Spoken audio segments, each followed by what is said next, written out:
Hello, and welcome to episode 81 of Expertise is Overrated, the podcast that takes the time to answer the questions you didn't know you didn't want the answers to. I'm Sean. And I'm Vib, and neither of us has any clue what we're talking about.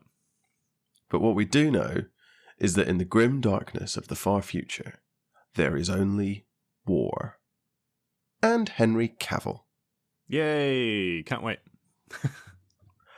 I'm so mixed. Like, I'm excited. I think, if done well, I think Warhammer 40K... Oh, no, I was talking about Henry Cavill specifically. Well... It's good. It's reassuring to know he's still going to be here in 40,000 years' time.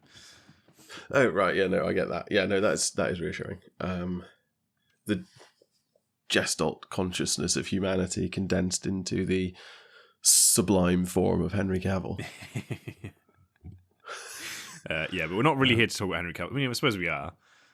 I saw, just before we talk about Henry Cavill, well, while we're talking about Henry Cavill, before we move on, I saw something on the, it was someone had quoted Henry Cavill on how men can better interact with women, basically. You know, there's this epidemic of male loneliness and all of that.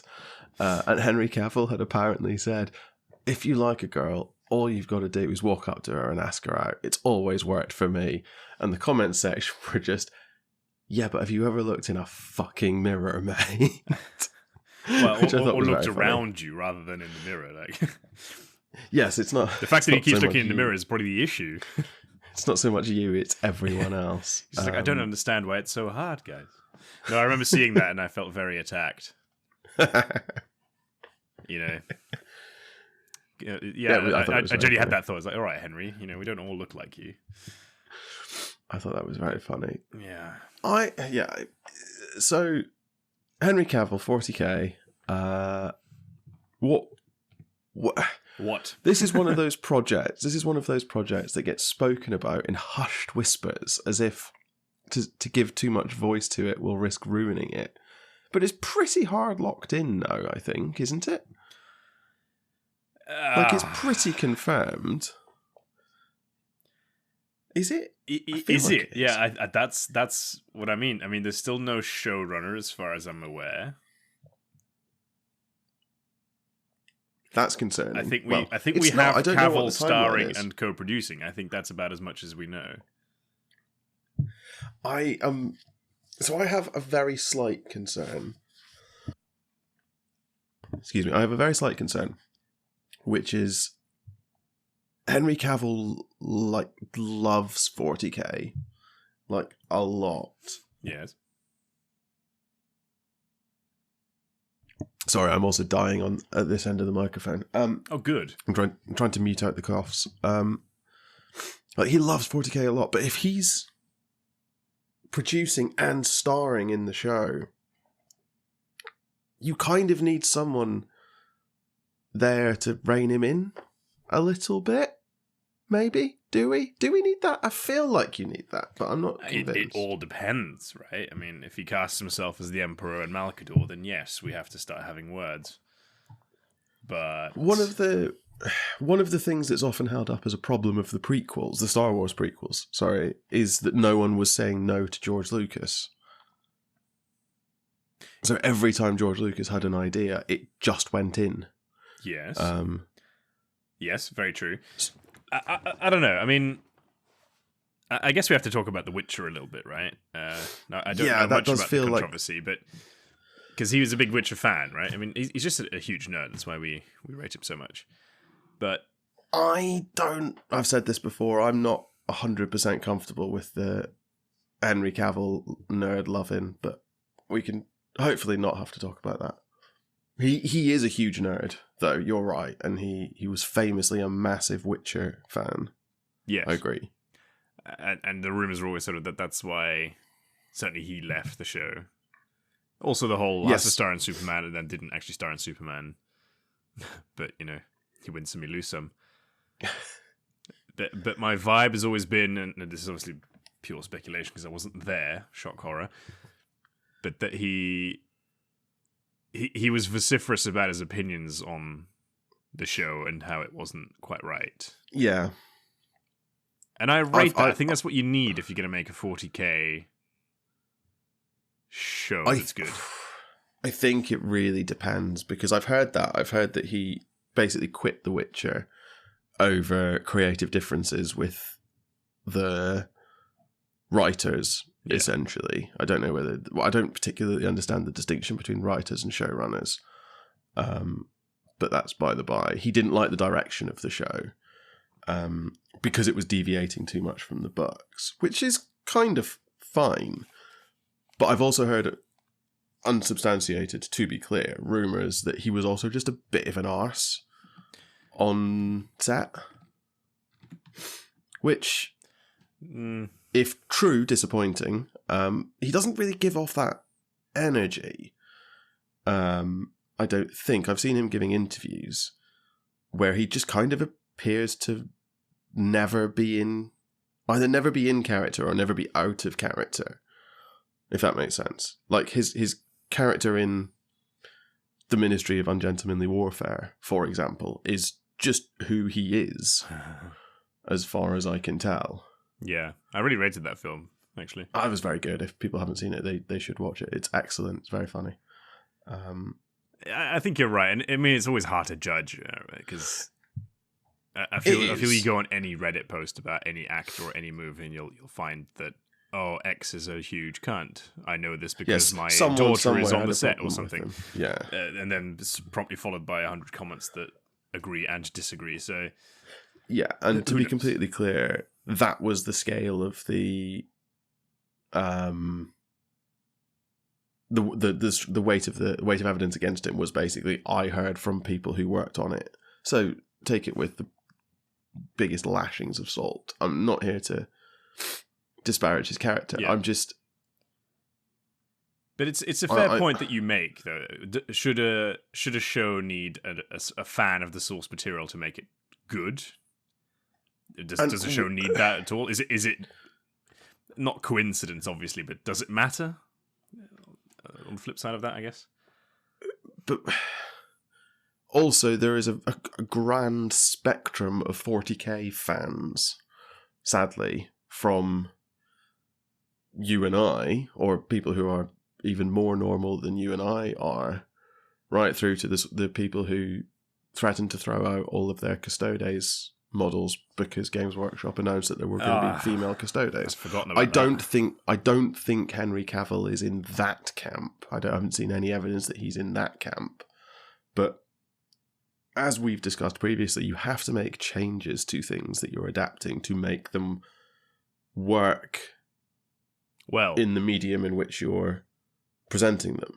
Now, you can't do a line-by-line adaptation. It doesn't work. But that's interesting, you see, and I guess this brings us on to what on earth might this show be about? Because yes, is it published work, Black Library, for example, or I don't know, something from the codices? Yeah, that, as you say, has to be adapted to work on the screen. Is it based on one of the games that came out, like one of the video games or whatever, Space Marine 2, for example, or is it just something else? So I think... I mean, obviously we don't know, but I wonder what we would like, I guess. What would we like? My understanding is that Cavill essentially has a license to make shows in the world. He doesn't have a license to a specific show, if that makes sense. He's got the rights to the IP to develop film and TV. Well, I think he doesn't. Amazon MGM. Is it? It's all got weird, hasn't it? Yeah. When did that happen? When did Amazon buy MGM? That one slipped under the radar. Yeah, I don't know how I feel about that. But we shouldn't go down that road. You should feel not good. I know. I don't feel good, but then anything America makes me feel not good at the moment. And my, sorrows go out to you listeners. Just to date this recording, we're currently recording at the end of January, and America is still currently a country. We'll keep you updated as things progress. It's been a wild few days, isn't it? Yeah. Yeah. Anyway, yes, Amazon bought MGM, which is eye-opening, which probably means I'll be able to watch it on Prime, so that's good. But I don't know with ads, because fuck me, I guess. Makes me so sad. I don't know. I don't know what the right approach to take is. It's a potentially completely impenetrable world. Right? So if you're making a show for more than just the fans of 40K, which surely has to be what you're looking to do if you're Amazon, never mind what Henry Cavill wants to do, you've got to pick your entry point very, very carefully. So he's going to be a Tau. Yeah, you go for the blue fish communists. Or a Dark Eldar, which nobody wants. A Tau will almost certainly be the bad guys. It's like tangent here, but I don't know if you noticed this on Reddit recently, but there was the whole trying to summarize the sort of number of followers or subscribers on Reddit to like the various 40K. I didn't understand what point was being made. Me neither. I was like, is this like a popularity contest? I don't quite understand. No. But what was interesting is that, well, orcs, people love some orcs. Also, I suspect that the orc subreddit is just a really fun place. Probably, yes. Just every day someone just posts the word "wah" and gets 27 million upvotes. And 27 million wahs in reply. Yeah, exactly. Like, it's just a stupid fun place. It's what the internet used to be. Yeah, and I bet there's not a single bot, because they actually like just outbot the bots. Yeah. Yeah, you can't bot in there because they just ban people at random because it's funny. No, I think that would be cool. I should check it out one day, actually. Become part of the problem. No, the point is that the tower are really quite high up, and obviously various different Space Marine chapters are up there. And if we get the obvious stuff out of the way, one imagines he's not going to be playing an alien. No, I think the that's show isn't right. going to be centered on aliens as the protagonists. I think that's right. I think you're looking at an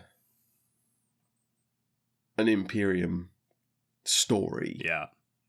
If for no other reason than there's more, assuming it's going to be an adaptation of an existing work, there's more Imperium work than anything else. True, and they're like the odds are in your favour. And you need to spend less money on special effects and things like that. Oh, that I don't know. Potentially. Well, you do, because you don't need to put everyone in makeup so they turn blue for the tie, or, you know. Even if they're smart, they'll make everyone blue and then make James Cameron levels of money, you know?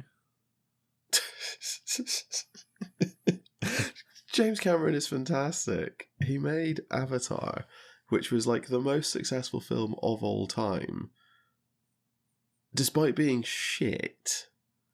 And then out of nowhere, 20 years later, made Avatar: The Shape of Water, which also was the most successful film of all time. And neither of them had any cultural impact whatsoever. No one talks about them at all. But every time he just appears, he's like, I made a multi-trillion-dollar film. Bye. Yeah. It's amazing. I love it. I love it so much. Yeah, I mean, what a man. What a life. Sorry, that's just a random thing that really amuses me. People spend all this time like trying to make fantastic films like The Shape of Water, or even all the money that Disney spent on the MCU, and James Cameron just appears out of nowhere, went, I made a really weird shit film about Pocahontas, except she's blue. Can I have money, please? And everyone in the world goes, yeah, sure. Here you go. Yeah, but all the CGI movement. But, years. Oh, God. Yeah, no, I fully agree. So now's the time for 40K to step into that and, create the next Just Avatar. Make a tie film. No, I think it has to be the Imperium. I have for a long time said there are essentially two jumping in points, I think, that would work. But I'm curious what you think. Where would you're in the room with Henry Cavill. Once you stop drooling, what do you say to him? What do you try and convince him is going to be the most successful, best way to do it? Yeah, it's a very good question.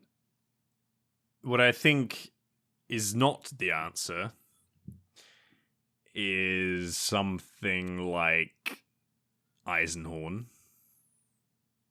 It's interesting, because that's exactly where I would go. I don't think it's the answer. I don't really know that I understand why I don't think it's the answer, but I feel like it's not the answer. However, I think elements of the plot, certainly the sort of Bequin trilogy plotline that's currently still being written, that I think has legs.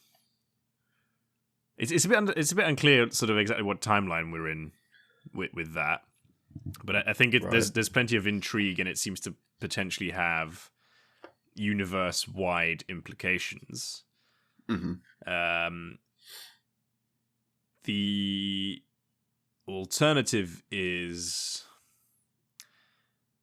with the sort of the rift that's occurred, with the darkness, and I guess a lot of the storylines are again building to the Emperor stirring, etc. So there's always a real risk that he's just the Emperor reawakened. I would hate that. I think that would be terrible. Yeah, or he is either Rabute or the Lion, which I also would kind of hate. Or he is a lost Primarch, and they just create, a la Lion and Rabute, they create a story in TV form for a Primarch that's been reawakened, refound, whatever you want to call it. I don't think there's any way for me to express how much I hate all of your ideas. Good. It's been a while since we've really had conflict. That's phenomenal. Those are all terrible. Like, no offense, but those are all really bad. No, I didn't say that they're ideas. I'm saying this is where I suspect, expect things will go. Why do you think Eisenhorn is a bad idea? Because I think that's the best place to start. Because there's nothing to tell there. There's nothing new to tell. But I don't think you're telling new stories. No, I think he wants to tell new stories. Not to go back to The Witcher, but I think I wouldn't be surprised if his appetite for retelling or adapting, as you said before, source material is the way forward. I think he would want to do something fresh, new, and just kind of different. But his complaint with The Witcher, apparently, was that they weren't adapting properly. This is his chance to adapt something properly. Or not adapt anything at all and just, be in the universe. It's much harder. You've got such creative license, though. Why restrict yourself to Eisenhorn when you don't need to? You've got to... Also, there's no Space Marines. Things. There are Space Marines. There's like 3 Space Marines. Yeah, the challenge that you're going to have is that you've got to do 2 things, I think. You've got to capture the existing Warhammer 40K fandom and convince them to watch, which won't be difficult, but if you say you're going to tell a new story, you're going to have to convince them that it's a story worth listening to. And you also have to convince everyone else that they want to watch it. And to do that, you have to make the world not opaque and impenetrable. And I worry with, if you write a brand new story of a lost Primarch, for example, so you have to do so much groundwork. You have to explain everything in the first episode. You'd need 2 hours of exposition before you actually start the story. I fear. I don't know about that. I think the way they did it in Son of the Forest, in the one where the lion wakes up again, is actually quite clever. But you have to sell the Imperium and the fall of the Imperium, its stagnation and decline, and the fact it's surrounded by Xenos level threat, like extinction level threats and chaos, and you have to explain. But Eisenhorn has the same problems. The reason Eisenhorn works as a book is because we already know all that backlore. It's the same problem you face, because then you also have to explain the Inquisition, the ecclesiarchy, like everything has to be explained so rapidly. But you're doing it from the perspective of Eisenhorn. So it's easier because it's essentially a noir. Your first couple of episodes are noir. Nah. You have Eisenhorn as your way in. I didn't know I was going to be this strongly against this, but I just don't. I don't buy it. I think much like, so I wrote in our little script notes, like, talk about Secret Level, which turns out you haven't yet, and I only just watched it. But that 40K episode, I think, is sublime. Because I've heard it's really good. I've heard it's really, really good. Yeah, because much like so much 40K media, I think what it does so well is it, you know, the immediate iconography and imagery of just Space Marines in the sort of gothic surroundings, and they're all quiet and stoic. They don their enormous armor, they do their slow walk, and they just start beating shit up. And let's be clear, the Space Marines are the single most iconic part of 40K. Exactly.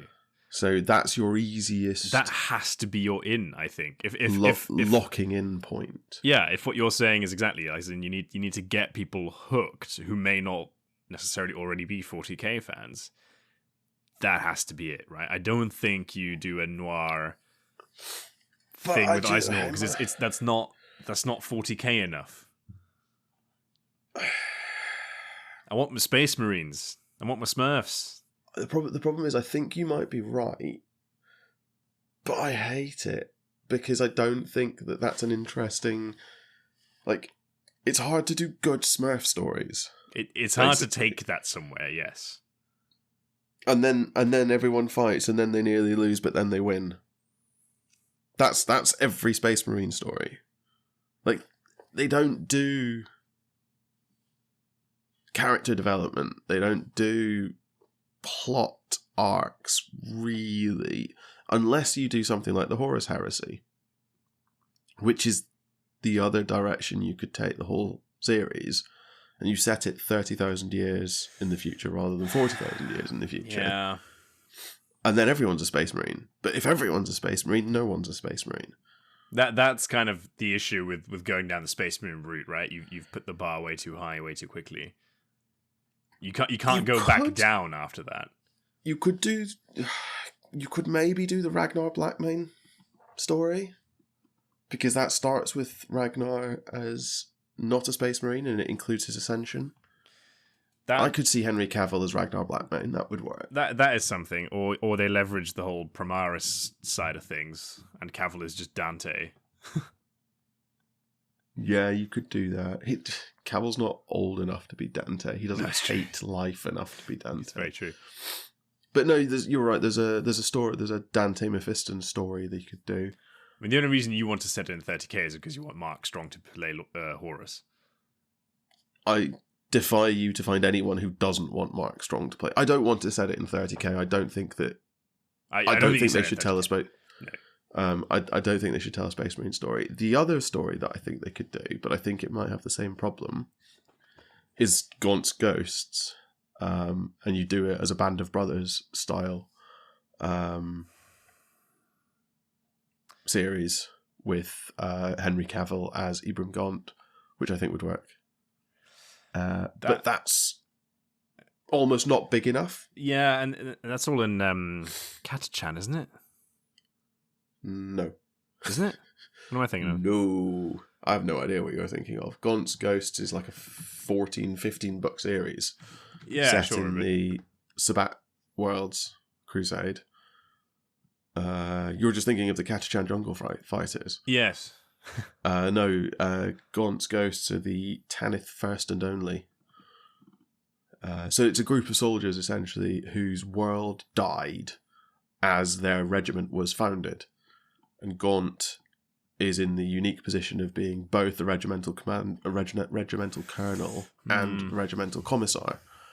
And they have hijinks and adventures across the stars, basically. But it's interspersed with moments of incredible physical graphic horror because they're soldiers, they're human basic soldiers in a world that's too big and too scary for human basic soldiers. It's really good. If you haven't read it, you should read Gaunt's Ghosts. They're very, very good. I think series. it's just told me that I haven't read them. I've clearly mixed it up with something else.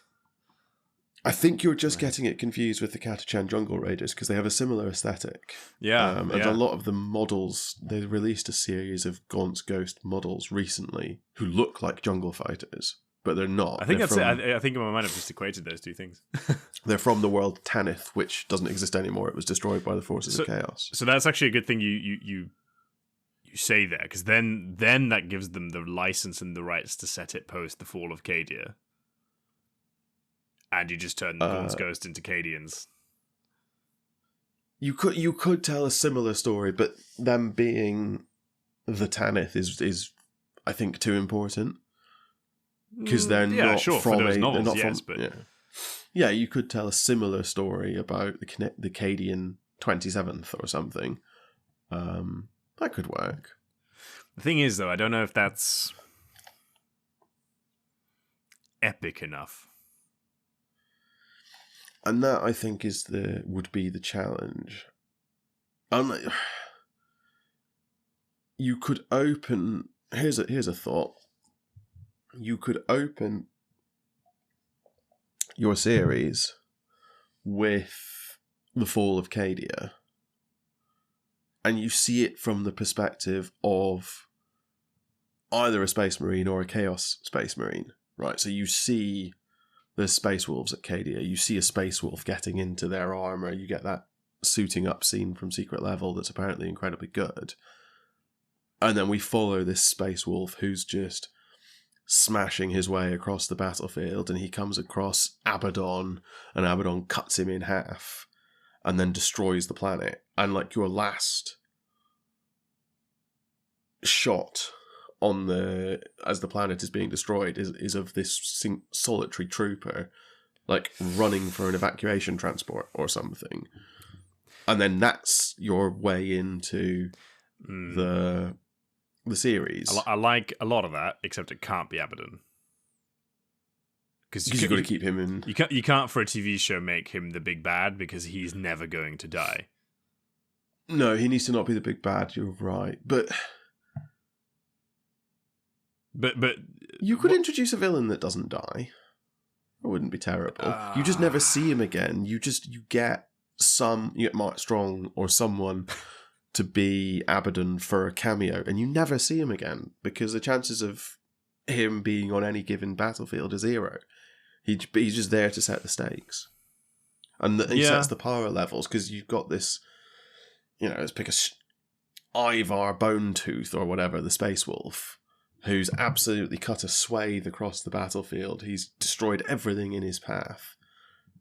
And he sees Abaddon doing the same thing. And you think, oh, wow, we're going to get a proper... Like, the crescendo of this prologue is this massive duel between these two. Oh, he's really dead really quickly. Yeah, just instantly like, cut in pieces. Abaddon kills him with a backswing type thing. Like, he killed without looking, and it sets really quickly the scale of the power level between everyone. Maybe, I don't know. Oh, you could do that. You could, but to then take that all away again and follow a bunch of guard around. It works for the Lord of the Rings films. What? I knew that was I need you to get up for 10 seconds, walk around, and think about what you just said. The Last Alliance is that ish. Just it's a great epic battle between the forces of good and evil that rise to a great crescendo. All right, the bad guy is defeated, but then the story zooms in on much smaller people for the rest of the film. It's the same thing. Artistically, exactly the same. I think I gave him a stroke, people. Yeah, just keep digging your grave and apparently mine while you're at it. Well, I think what we can conclude here is that anything you say just can't be trusted. I think we've known that for a long time. We have known that for a long time. It's true. No, I mean, it just comes back to what is it that we want from this? I don't know that I want Gaunt's ghosts. I don't know that I want Eisenhorn. I don't really know what I want. So the one other thing that I've seen suggested that I think could work, but it almost needs to be your second show, is doing the Cyphers Kane novels, which I assume you haven't read either. No. That's good. I can explain them for both you and the audience. So the Cyphers Kane novels, Kane is also a commissar. Commissars are obviously a useful main character, I guess because they sit outside the chain of command and so can observe. They act as observers for us, the audience, so that makes sense. But Kane is a hero, quote, like capital letters, hero of the Imperium. But his internal monologue is just him not really buying any of the Kool-Aid. Like, he pays lip service to the existence of the Emperor, but is fairly sure that the Emperor has busier things to do than actually watch over individual soldiers. And he says things like that. And he calls himself a coward at every possible juncture while proving every time that he's not. They're comedies. They're almost satire. It's not a million miles away from the sort of Blackadder Goes Forth show. Slightly less ridiculous than that, but it's in that vein. But the problem is, I think it could be really good, because I think if you imagine Ministry of Ungentlemanly Warfare Cavill as a slightly self-deprecating big damn hero, it works really well. The problem is the satire doesn't work, I don't think, if you haven't already seen the world played straight. I think that's an important point. I think that's an important point, because it wouldn't really make sense. I think we're also that's notwithstanding that the entirety of 40K is satire, but well, yeah, but that's the joke that you need to work up towards, I think. Yeah, Kane is your guy who looks at the camera and goes, "That's a lot of skulls for the good guys," type thing. Yeah, I don't think that, certainly not for the first foray into this. I don't see that. No, I don't. Really working. I don't think it works, but I like the image. You have to remember that Cavill is a Custodes player, right? Probably takes himself quite seriously when it comes to that. Yeah. And there are Custodes stories that you could tell, and I'm slightly worried he's going to want to do one of them. I'm honestly not ruling out the Emperor. Seriously. I don't think you're wrong to not rule it out. That's too many negatives. I think you're. It's anyone's guess what you actually just said. I think you're right that there's a risk that he decides that that's a good thing to do, but I think it would be really misguided. Yeah, because I agree. Talk about not setting the scene before you start engaging with it. I agree. There's no way you make that work. Unless you do 30k. Yeah, but nobody wants 30k. No, but nobody wants 30k. There's already 5 million books. It's enough. Let the story die. Plenty to adapt, though. Yeah, but no, the fatigue is still real. It's worse than playing AC Valhalla. There's very few things worse than that. Very few things. It's such a shame. That could have been such a good thing. So maybe we do need to revisit Eisenhorn. Because I think what those series capture so well is that you can be a protagonist in the 40k universe. I was about to say, without being super OP, but then, Inquisitors tend to be quite OP. The thing about Eisenhorn is he looks like... I was going to say he looks like a regular human. But that's not quite right. But it's sort of... Maybe the noir aspect isn't the right direction to take it in, but it's kind of just a cop show. There's a little bit too much stickery-ness going on, I think, to make Eisenhorn work that well. Maybe. Especially his particular brand of psyker, right? Which is sort of mind-influencing. Yeah, he gets more powerful as the books go on. Yeah. That's part of the problem. It starts to feel a little bit Jedi mind trick. I don't know. It's very Jedi mind trick, but it's probably quite easy to sell because most people probably understand Jedi mind trick. True, but you could just go. I mean, I'm going to rule out Ravenor because why would you cast Henry Cavill and stick him in a giant metal box? But that would be very funny. It would be That'd quite be funny. Very, very funny. Well, he'd be Harlan Nail, obviously. No, you do it like the Tony Stark suit. You just get loads of shots of Ravenor from inside the box with the heads-up display. Yeah, except that isn't he just a pile of goo? Yeah, he's just a brain and a pile of goo. It's bad. But I think going down the Inquisition route, even though I was very against it earlier, may work. The benefits of going down the Inquisition route are that you can very easily... It's very easy to explain why your main character is explaining things to people. Because Henry Cavill as Eisenhorn knows everything about the Imperium and its inner workings and all of that. But Elizabeth Bequin, I don't know who you'd get to play Elizabeth Bequin. Margot Robbie as Elizabeth Bequin knows nothing about the inner workings of the Imperium. So Eisenhorn can explain that and to her and to us at the same time. That's a really useful tool for a story writer. Really useful. Yeah. It's bad writing. Oh, yeah, it's 100% tell, don't show. But sometimes you need to tell. Sometimes you need to tell. I guess it comes down to who they're trying to target, right? I just one imagines they're not going for 40k fans because there's limited returns. Yeah. But we've all seen with Rings of Power what happens if you try to pander to the non-believers. People get unhappy. People get very unhappy. And you end up with a show that's just not quite right. It's not anything. I've been thinking quite a lot about Rings of Power recently. And it is just not quite right. I enjoy it and I'll watch season 3 if and when we ever get it, but it's not quite right. In no particular direction. It's rudderless. Yeah.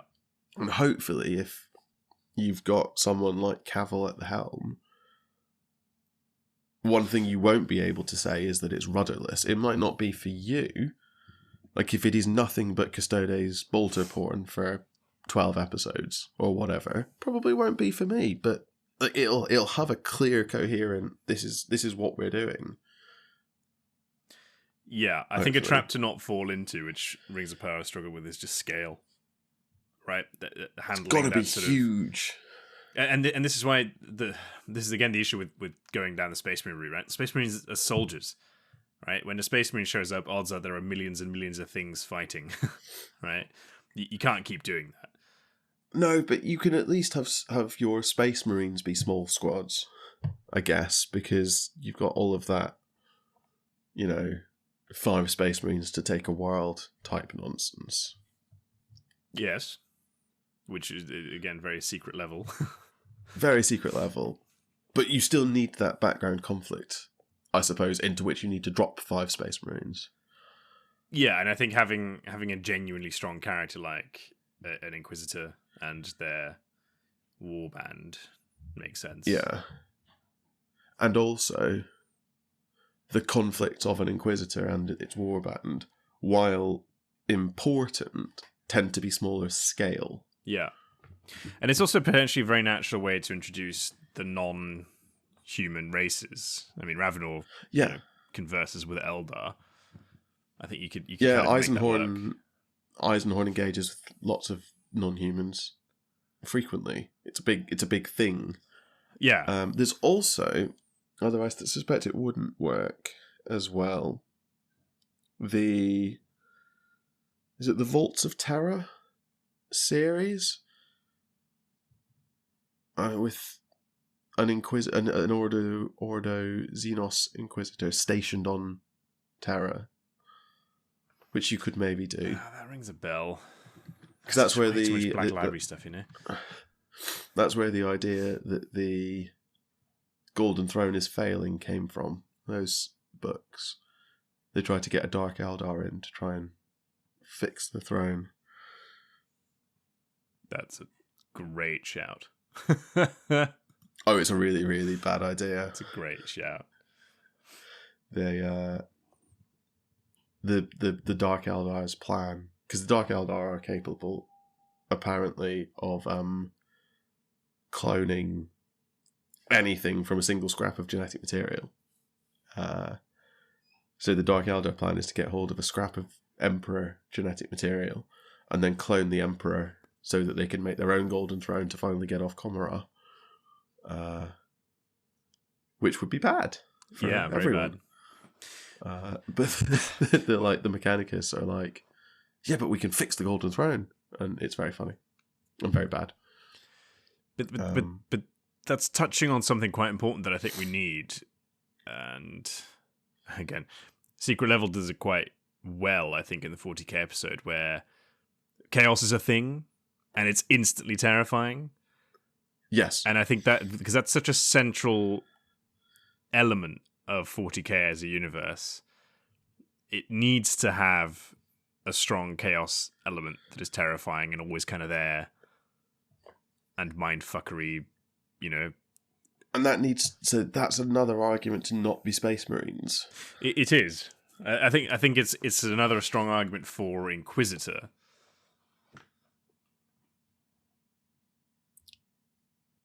Yeah, because you can have Inquisitors see and interact with chaos and also be overwhelmed and terrified by it. Yeah. And you can use that to show the Imperium's zero tolerance policy and things like that, which are things that I think are important to show.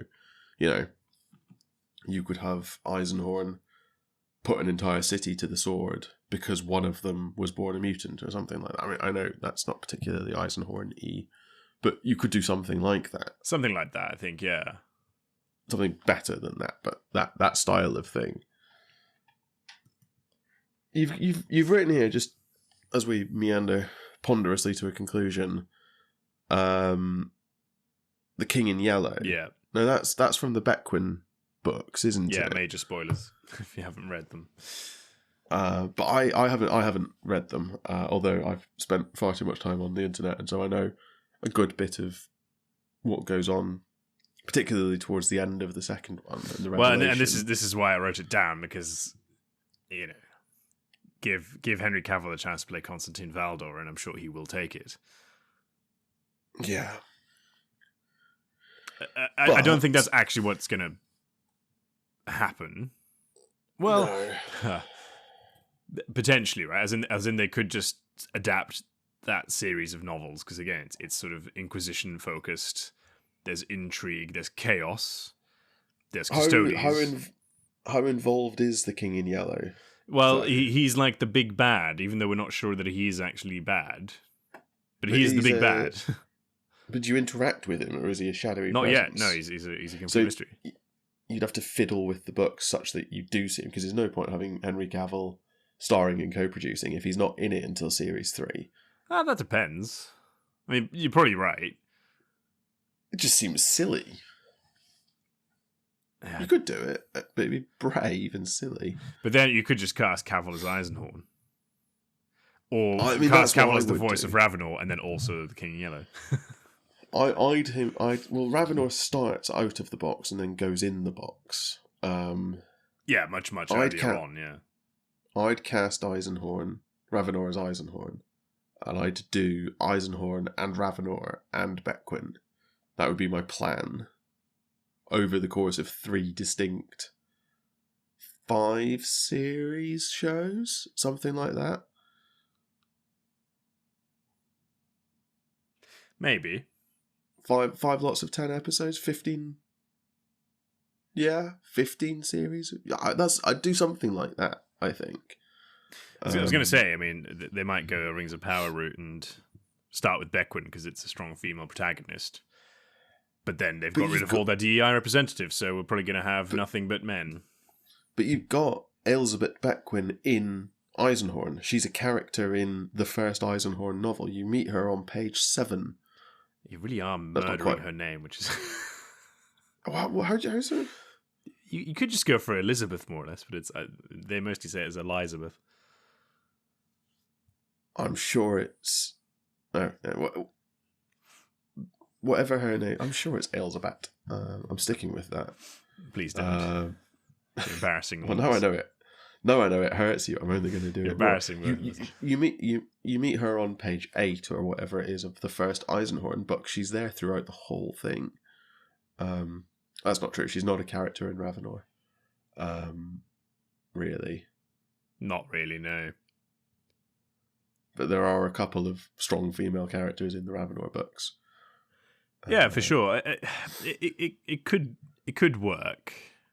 I think it's really hard to pull off Ravenor in a TV format. You really need to be in his head, which you kind of are in the books, or interacting with him through the eyes of the others. But on TV, it's so hard to do that. So much of Ravenor's character is about how hard he finds it to interact with people. Yeah, the fact that he's at a remove. I don't see you doing Ravenor very easily. No, you almost skip him. I think the Beckwin series would be a good place to start. You know, it might be. You get different Chaos Legions playing. You get different Loyalist Legions. You know, popping up at different times. You get regular humans. You get aliens. I haven't read them, so I can't comment on whether or not they'd be good. But I believe you. Like if it's just more Eisenhorn and Ravenor, but in a more modern, more interconnected bit of the setting, then yeah, I'm all for it. It's maybe a bit too weird.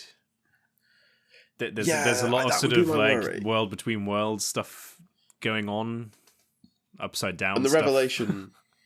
revelation that the King in Yellow, spoilers, skip 30 seconds if you don't want the revelation. Well, I said it before. The revelation, we could have got around that. The revelation that the King in Yellow is apparently Constantine Valdor is weird. And entirely lost on any audience. And entirely lost on any audience who doesn't know who Constantine Valdor is.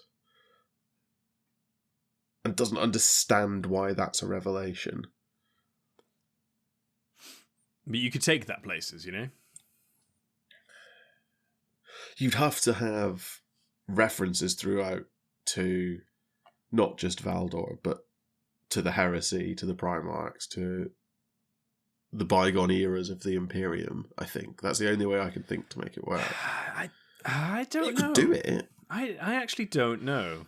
But how big is the revelation? How is it presented? It's literally just his name on a piece of paper. It's the end of the book, isn't it? Yeah. The name of the King in Yellow is... And up until that point, like, they're literally just being detectives, right? They're trying to chase down what they assume is the leader of some enormous underground organized crime network, essentially, that's trying to overthrow the Emperor using... Enuncia. Thank you, that's the one. The language that was written inside the Tower of Babel. And it's... That's a really good little thing. It's a good little tidbit. I'm going to let that sit for a while. I think you'd be forgiven for reading the books and coming to the end and going, I don't actually know who that is. Yeah, I mean, you could.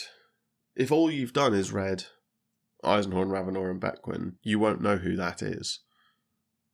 I mean, I'm not going to say his name isn't mentioned in any of the books, but, like, I'd bet you £10 to £5. Exactly. It'd be like if at the end they're like, oh, it's Malcador. It's the same thing, as in, he's probably mentioned, like, people talk about the Sigillite every so often, but it's not a sort of, oh, wow, God, didn't see that coming.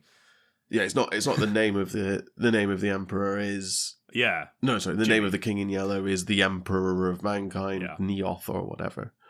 I did see a post that Henry Cavill did years and years ago when he was on the set of The Witcher and going into makeup, and there was something I can't quite remember. It was like he had his contacts in, but he didn't have the hair or something, and he was like looking straight at the camera, and he was like, "My name is Neoth," and it was like the most nerd thing I've ever seen, but also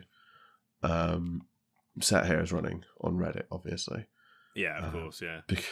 Because Neoth is... There's a really funny bit of one of the Heresy books where someone says that was the Emperor's name at one point, and someone else goes, "That's so fucking disappointing. What a shit name." It's really funny. And the point is, it's not actually his name, it's just a name he took at some point. But it's really, really funny the way like someone in world goes, that's so underwhelming. Yeah. That is funny. The more I think of it, the more I'm starting to like this. Because you could actually... You could do a starting sequence a bit like you describe. Yeah. Right, where you that takes place after the fall of Valdor, you know, just this enormous big fuck-off dude in bright golden armor fighting somewhere with the Emperor, maybe. I don't know. You show the end of the siege. You show Valdor at the end of the siege. You show the assault on the Vengeful Spirit. You show Valdor fighting his way through the Vengeful Spirit. You show him coming to Horus's throne room and finding the fallen Emperor and saying, "We failed," or something like that. "We won the war, but look what it cost us." Some stupid shit line like that. But it has to make him disappear into the void. I take my failure into exile or something like that. The Yoda line. Into exile. Yeah, and then set up a criminal network. I'm not entirely sure how that's going to work, but there is and something. And then you get 10,000 years later or something like that. There is something. There's something better than that, but there's something to that, and you can build the world that way. I think that's right though, because it kind of gives you everything you want. What I think is challenging, I mean, it's going to look so goofy, don't you think? Like a Custodes on screen that isn't like animated. I don't really know how you do that. You have to make them all more human. That's the answer. You just have to make them all more human. Maybe this whole thing is just a terrible idea.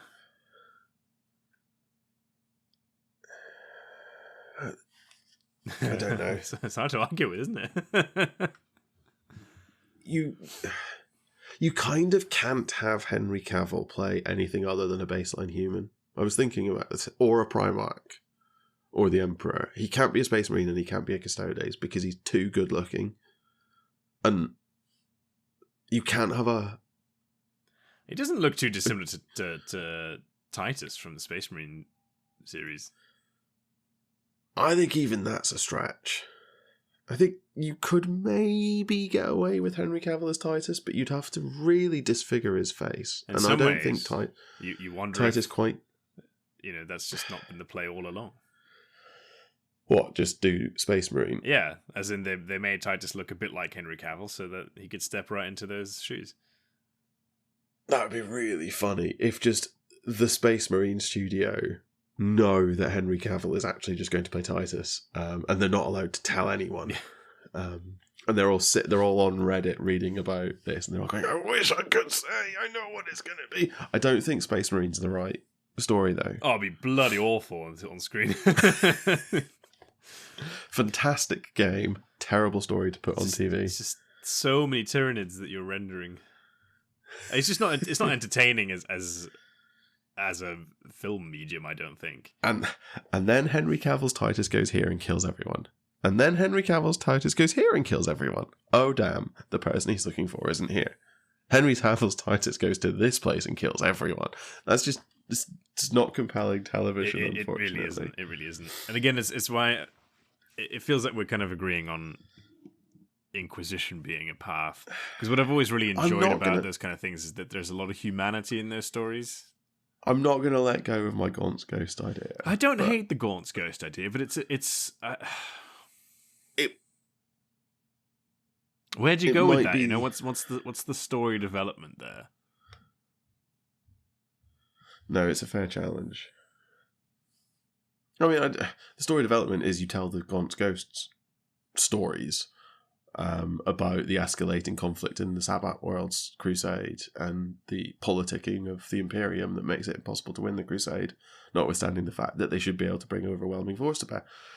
But yeah, and the human tragedy that is being a soldier in that war. But it's not a particularly uplifting story. No, but I do like the sort of thing that you mentioned, that the Band of Brothers style thing in 40K. I think that would work quite well. But I wonder if it's your first spin-off. You use the Inquisition to do a relatively hope-filled... Like, yes, the Imperium's pretty shitty and fascist and all of that, but here are some people who are trying their best in a bad system. But we start to root for them, and by rooting for them, vaguely a little bit root for the Imperium and all of that, and that's fine. And then your Gaunt's Ghost is, yeah, but those are the guys at the very top. Come and see some of the guys towards the bottom. Yeah. Yeah, I like it, and I, as you say, it could be an offshoot. It could be a spin-off. It could be a story arc within something else. Yeah, that's the other way you do it. Meets up with that particular regiment. Because I don't know. You have to think in terms of, we need to make 10 seasons worth of TV from this because it's Amazon and they don't know any better. I don't think that kind of style has got the longevity. No, it doesn't. It's a... I mean, like I say, there's 14, 15 books, but you wouldn't do every book. You'd squeeze them. It's got 3 or 4 seasons to it, probably. Yeah. Because the problem is, almost by design, it becomes similar story beats over and over again, and what changes is the antagonist and the setting, really. But that's interesting in a novelization form, where you're following these characters and you see their inner workings and the mundanity of some of their life juxtaposed with the conflicts. But it's not interesting enough to hold the scale of audience that Amazon's going to want. I think that's fair. I think that's right. And also, I think a military campaign is just too hard to do. Right, the scale is too big. Yeah, the scale doesn't make any sense. Millions of soldiers and things like that. It's just too it difficult. Doesn't work, does it? So one thing I want to throw in right towards the end here is Rogue Trader. Just completely off the cuff. Rogue Trader. Off the cuff. Yeah. I could see that. It's a similar style to the Inquisition, really, isn't it? Sort of, yeah. But it in some ways takes you a little bit out of the Imperium. It becomes easier to not be accused of being a show about how great the Imperium is. Yes, exactly. True. And you can do more fun things. Wait, I think it's much easier to kind of have aliens around. All right, listen to me. I've got it. No. This is the last You hire Nathan Fillion. Yes, sold. Gina Torres. Alan Tudyk. Yes, sold. Etc. And you put Henry Cavill. Yeah, instead of Baldwin, you get Henry Cavill. Just randomly, you never talk about it. And you do a Rogue Trader story with the crew from Firefly, and every now and then they come across Imperium vessel, and they have to push a button on the bridge that flips over all of Wash's toys and replaces them with gilded skulls, and the background music is replaced with the anthem of terror and stuff like that, and they all of a sudden become very straight up and down Imperium folk, And then the moment the Imperials are off the ship, you've just got Nathan Fillion being like, those guys are assholes. Let's go sell some weed to some Eldar. I think you've been very prophetic here. I think we're gonna hear the announcement. Oh, Joss Whedon's gonna be show running 40K for Prime. I don't think we're allowed to employ Joss Whedon anymore. Oh, we are in 2024 America, 2025 America. Oh, sorry, that's true. Yeah, no, we are allowed to employ Joss Whedon. It's all part of Trump's grand plan to get Firefly into the 40K world. Can I say that? Am I going to get shot? What? No, before we get shouted at, I reckon if you pitched that to Henry Cavill and to Nathan Fillion, they'd both say yes. Absolutely. And then you do the Chris Pratt, Chris Hemsworth, Star-Lord Thor. Yes, you do. You do that. You do the he's mocking my voice. Except it's done where, completely paradoxically, it's Henry Cavill pretending to be Nathan Fillion, not the other way around. Yeah, exactly, yeah. But then Henry Cavill's also Custodes. Yeah, Henry Cavill's just a random Custodes on the Rogue Trader ship who keeps trying to act like Nathan Fillion, and Nathan Fillion keeps going, why are you doing that? Yeah, because he thinks that's what normal humans are like. Cavill Stodes is like, I'm not doing anything. Oh my god, we're geniuses. I think we nailed it. I think we honestly can't improve on that idea. If anyone knows Henry Cavill's Instagram or Twitter handles, or Blue Sky, and knows how to get in touch with him reliably, let us know, because we've just struck solid gold. Henry, you've just found your showrunners. You're welcome. Call me, I'm about to be out of work. You don't want to go into that on air, that's for sure. No, I'm not going near that on air. I'm not actually going to be out of work. Hopefully. No, you'll be fine. There's always flaws. It's always fun to pick a fight with HR. You had to go and say it, didn't you? No, I think let us know, right? Let us know what you want to see. Henry, get in touch with us. We'll write your show for you. It'll be excellent.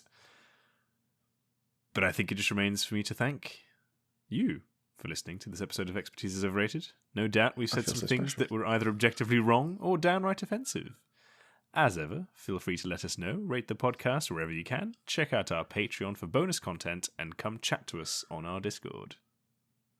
If you're lucky, we might just argue with you in one of our upcoming episodes, and if you're really lucky, we might call you an idiot. Come back next time for some more absolute nonsense.